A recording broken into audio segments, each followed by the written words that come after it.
വിശുദ്ധ റജബ് മാസം വന്നു. എത്ര പേർ അള്ളാഹുവിനോട് ആത്മാർത്ഥമായി ബറക്കത്ത് ചോദിക്കുന്നുണ്ട്.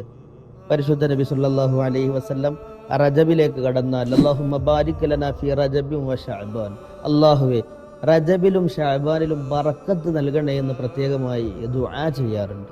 നമുക്കും നമ്മുടെ സമ്പത്തിലും സന്താനങ്ങളിലുമൊക്കെ ബറക്കത്ത് ആവശ്യമാണ്. മറ്റുള്ള എല്ലാ മേഖലകളിലും നമുക്ക് ബറക്കത്തുണ്ടെങ്കിൽ മാത്രമേ അതുകൊണ്ടുള്ള സന്തോഷവും തൃപ്തിയും നമുക്ക് ലഭ്യമാവും. മഹത്തുക്കളൊക്കെ അള്ളാഹുവിനോട് നിരന്തരമായി ബറക്കത്ത് ചോദിക്കുന്നവരും അങ്ങേയറ്റം ബറക്കത്ത് ആഗ്രഹിക്കുന്നവരുമായിരുന്നു. ഇമാം ബുഖാരി റളിയല്ലാഹു അൻഹു റിപ്പോർട്ട് ചെയ്യുന്ന ഒരു സംഭവത്തിൽ കാണാം, മഹാനരായ പ്രവാചകർ അയ്യൂബ് നബി അലൈഹിസ്സലാത്തു വസ്സലാം ഒരിക്കൽ കുളിച്ചുകൊണ്ടിരിക്കെ അള്ളാഹു ആകാശത്ത് നിന്ന് ധാരാളം സ്വർണ്ണ കട്ടികൾ ഇറക്കി കൊടുക്കുന്നുണ്ട്.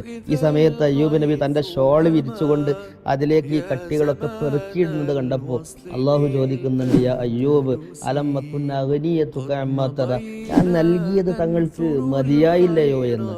അയ്യൂബ് നബിയുടെ മറുപടി, വലാ യാ റബ്ബ്, അതെ, വലാകിൻ ലാ ഗിനാ ബി അൻ ബറകതിക, പക്ഷേ അള്ളാഹ് നിന്റെ ബറക്കത്തിനെ തൊട്ട് മതി വരുന്നവനല്ല ഞാൻ, ഇനിയും ആ ബറക്കത്ത് സ്വീകരിക്കാൻ സന്നദ്ധനാണ് എന്ന്. അതുകൊണ്ട് തന്നെ നമുക്കും അള്ളാഹുവിനോട് ബറക്കത്ത് ചോദിച്ചു വാങ്ങാം.